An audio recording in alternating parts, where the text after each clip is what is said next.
कोई डॉक्टर जो है बात करने के लिए तैयार नहीं है, ना हमें पता चल रहा है कि कौन सा डॉक्टर देख रहा है, ना डॉक्टर पंद्रह में दर्शन को देते महाराज अपने यहाँ ठीक है। पहली मंजिल पे है मरीज। कल से मैडम हम कल शाम से यहाँ उत्तरकाशी से इसीलिए हमें यहाँ भेजा है कि यहाँ नहीं हो पाएगी नॉर्मल डिलीवरी, तो आपने नॉर्मल डिलीवरी क्यों करवाई? जब उत्तरकाशी से रेफरल आ रहा है और आप यहाँ पेशेंट को घसीट रहे हो, मना कर दो ना कि हमारे बस का नहीं है। क्या हुआ भैया, क्या हुआ? वो कम से कम डॉक्टर के इतना हमारा पेशेंट खराब हुआ, हमारा केस खराब हुआ, कम से कम डॉक्टर की इतनी रिस्पॉन्सिबिलिटी बनती है कि आए थोड़ा हमें बताएं कि भाई क्या हो रहा है। भैया सुचिता पेशेंट तो ऊपर हुई ना डिलीवर, तो आप यहाँ पे क्यों बोल रहे हो? मैडम आप शांत रहिए। भैया आप शांत रहो, आपने ऊपर भी बहुत ड्रामा ही कर रखा है ना, तो शांत रह के करो। डॉक्टर ना कभी भी नहीं चाहेगा कि मेरे पेशेंट को कुछ हो। हाँ तो हम चाहेंगे ना, तो हम चाहेंगे, हम बात कर रहे हैं, पूछ रहे हैं कि क्या मामला रहा। आप इनसे क्यों पूछ रहे हैं? मैडम हम तो पूछ रहे हैं ना, हम तो सर के पास आए तो सर बात करा रहे सर हैं। बात करा रहे हैं, डिलीवरी ऊपर हुई ना, तो यहाँ पे क्यों लाए? डिप्टी एमएस ने कहा है कि फर्स्ट जो इमरजेंसी का है ना उनसे बात। और मैडम कल से कुछ बताया तो जाए कि हाँ क्या हो रहा है। कोई रिस्पॉन्स ही नहीं है। और देखो अब मैडम खुद हमारे लिए बोले हम ड्रामा कर रहे हैं, भाई मेरा पैसा अच्छा एक बात बताओ, निक्कू में हुआ ना भैया, बच्चे को तो जो हुआ निक्कू में हुआ। तो फिर निको वाले फिर देखो, हाँ, निको वाले बोल रहे गायनी में हुआ, गायनी वाले बोले निको वाले, यहाँ से बोल रहे हैं कि एमएस देखेगा, एमएस बोले डॉक्टर अब इतनी देखेगा कौन? इससे बढ़िया तो खुद ही एमबीबीएस बन जाए हम फिर, नहीं खुद घर में सर्जरी कर अरे ले। सर अब इतना भी वो मत कीजिए, मैं कर रहा हूँ ना बात, जब मैं रिस्पॉन्सिबिलिटी ले सर रहा आप हूँ करिए, आप करो।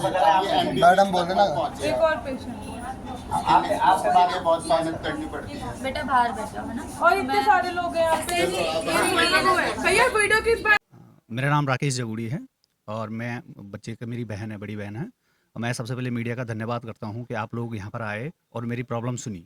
नहीं तो सर मैं जैसे हमारा पेशेंट यहां पर एडमिट हुआ है उसके बाद डॉक्टरों ने हमसे कोई भी कम्युनिकेशन नहीं किया है। इवन हमने अंदर जाने की कोशिश की, बात करने की कोशिश की, यहाँ पर जो गार्ड हैं वो भी अपनी ड्यूटी कर रहे हैं, लेकिन अंदर जाने से हमें बिल्कुल भी अलाउ नहीं कर रहे हैं। हमने डॉक्टर से बार बार कोशिश की है कि आप हमारा क्या प्रोसेस कर रहे हैं, आगे हमारे पेशेंट के साथ क्या प्रोसेस करना चाह रहे हैं, लेकिन वो सीधे बोल जाते हैं कि आप लोग बाहर निकल जाइए।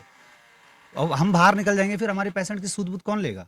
और यही चीज़ सर 2 दिन से 15 तारीख शाम से 16 तारीख 17 तारीख हो गया आज भी सुबह कल शाम जब बच्चे की डेथ हो गई, हमने कहा आपने अपनी डॉक्यूमेंट्री करिए और बच्चे को हमें सुपुर्द कर दीजिए, तो वहाँ पर भी उन्होंने 4 घंटे लगा दिए कि डॉक्टर नहीं है, डॉक्टर ओटी में है, डॉक्टर ओटी में है।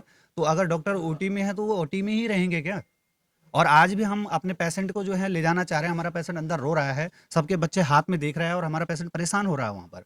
तो हम चाह रहे हैं कि हमारा पेशेंट अगर नॉर्मल में बीए में है तो हमें दे दीजिए, लेकिन वो कॉम्प्लिकेशन भी नहीं बता रहे हैं कि तुम्हारे पेशेंट में ये कॉम्प्लिकेशन है इसलिए हम डिस्चार्ज नहीं कर रहे हैं। हम ये चाहते हैं कि सर जो हमारे साथ घटा है हमें वो वापस नहीं हो पाएगा, रिसीव नहीं हो पाएगा, लेकिन हॉस्पिटल स्टाफ की जो लापरवाही है और जो इनका रवैया है, ये अगर इन सब पेशेंटों के साथ अगर ऐसा होगा तो इससे हमारे समाज में बहुत बुरा असर पड़ेगा। ये हमारा देहरादून का सबसे बड़ा हॉस्पिटल है और यहाँ पर अगर इस प्रकार का व्यवहार है तो ये बिल्कुल भी संतोषजनक नहीं है। मैं चाहता हूँ कि इस मामले की निष्पक्ष जांच हो, किस स्तर पर लापरवाही हुई है, कहाँ से हमारा केस बिगड़ा है, हमें पूरी सूचना दें, और ताकि भविष्य में कोई इस प्रकार से परेशान न रहे। मैं मीडिया से ये रिक्वेस्ट करता हूँ कि आगे इस मामले को संज्ञान तक लें। मेरा नाम सीमा गौड़ है और वो मेरी दीदी हैं जिनका ये बच्चा हुआ था। जैसे कि आपको भाई लोगों ने अभी बताया है, मैं भी फर्स्ट से ही उनके साथ ही थी और अंदर सिर्फ मुझे ही अलाउ कर रहे थे जाने के लिए। मैं अंदर जा रही थी, बार बार डॉक्टरों से पूछने की कोशिश कर रही थी, लेकिन सबसे बड़ी बात है कि हमें ये पता ही नहीं चल पा रहा है कि हमारा केस कौन सा डॉक्टर देख रहा है। और बार बार पूछने पे भी वो हमें बोल रहे हैं सब ठीक है, सब ठीक है। और मैं खुद देख रही थी, वो बार बार बीपी चेक कर रहे थे, बीपी थोड़ा बड़ा था, इस वजह से वो हमें बोल रहे थे कि हमें बीपी नॉर्मल करने में थोड़ा टाइम लग रहा है। और उसके बावजूद वो बार बार बच्चे के हार्ट बीट भी चेक कर रहे थे। तो जब सब कुछ नॉर्मल था तो उन्होंने जो है, जब जहाँ से मामला बिगड़ने लगा तो हमें क्यों नहीं सूचना दी उन्होंने कि अगर आप संभाल सकते हो तो ये कंडीशन आ रही है। जब हम सब चीज़ के लिए तैयार थे, उत्तरकाशी से हमें रेफर किया गया है। इस पे हम ये चाहते हैं कि जो लापरवाही हॉस्पिटल ने हमारे साथ की है वो आगे से किसी माँ के साथ ना हो, किसी बाप के साथ ना हो। मैं भी एक माँ हूँ, मुझे पता है कि बच्चा माँ के लिए क्या होता है।